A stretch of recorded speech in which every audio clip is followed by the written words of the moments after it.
Ethan the dog went viral when he came into the Kentucky Humane Society in Louisville emaciated and near death. Here in Frankfort, Ethan's owner talked about why House Bill 258 is so important, including some ways that you might not think about.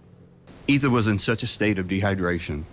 He weighed a mere 38 pounds when he should have been closer to 90. Jeff Calloway recalled Ethan's health when he was first rescued in January 2021. And then there's the abuse that he endured.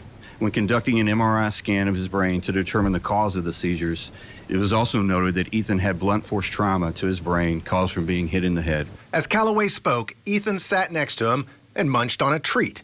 Representative Susan Tyler Witten is a sponsor of the bill with the goal of stiffening penalties for animal cruelty.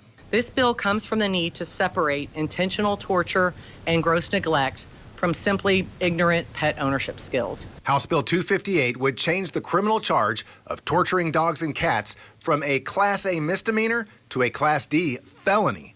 The penalty would change from a maximum of 12 months in jail to a range of 1 to 5 years in prison.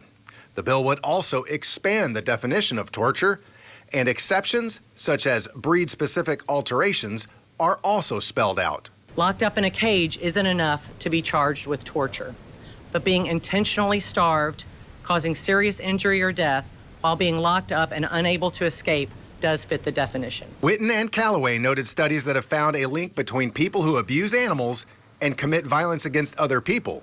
Bottom line, a great way to stop violence, abuse, murder, rape, and mass murders in Kentucky is to find these people early on and punish them then.